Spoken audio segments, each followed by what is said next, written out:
আসসালামু আলাইকুম ওয়া রাহমাতুল্লাহি ওয়া বারাকাতুহু। আশা করি সবাই ভালো আছেন। আমি যে কনস্ট্রাকশনের কাজ দেখাচ্ছি সেটা আসলে কোনো ব্যক্তি মালিকানাধীন কোনো কাজ নয়। সেটি হচ্ছে আমাদের গন্ধপুর মেহেরুন্নেসা হাফিজিয়া মাদ্রাসার দোতলার ছাদের কাজের একটা চিত্র। তো এই যে দেখতে পাচ্ছেন আমাদের মাদ্রাসার মাঠ, তার পাশে আছে আমাদের সুন্দর একটি দৃষ্টিনন্দন একটি মসজিদ, যে মসজিদ আমাদের মাদ্রাসার সৌন্দর্যকে আরও বাড়িয়ে উঠেছে, যে মসজিদ আমাদের সৌন্দর্য দ্বিগুণ করে ফেলেছে। তার পাশে আছে আমাদের কবরস্থান। এই তিনটি প্রতিষ্ঠান একসাথে মিলে আসলে আমাদের একটি প্রতিষ্ঠান গন্ধপুর মেহেরুন্নেসা হাফিজিয়া মাদ্রাসা। তার পাশাপাশি আছে কবরস্থান, তার পাশে আছে একটি দৃষ্টিনন্দন সুন্দর মসজিদ। আর আজকে কাজ চলতেছে গন্ধপুর মেহেরুন্নেসা হাফিজিয়া মাদ্রাসার দোতলা ছাদের।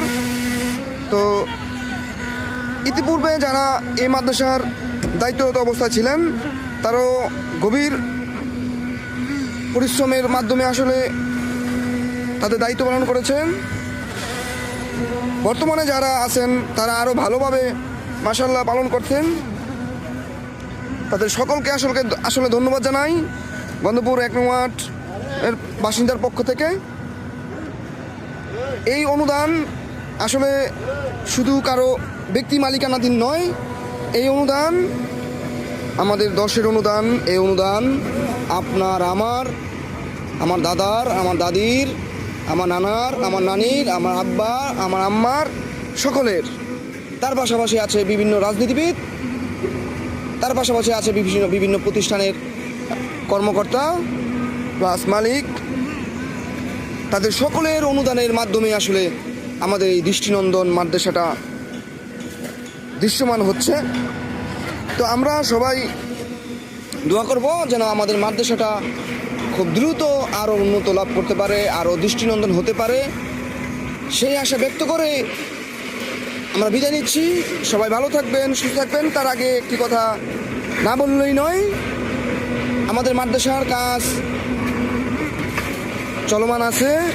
আমি যতটুকু জানি এই ছাদ দেওয়ার পর হয়তো আমাদের ক্যাশ তেমন থাকবে না, কাজ বাকি থাকবে প্রচুর। তো যার জন্য আসলে আমাদের রুমগুলো কমপ্লিট করতে হবে, সেখানে প্রচুর টাকা প্রয়োজন।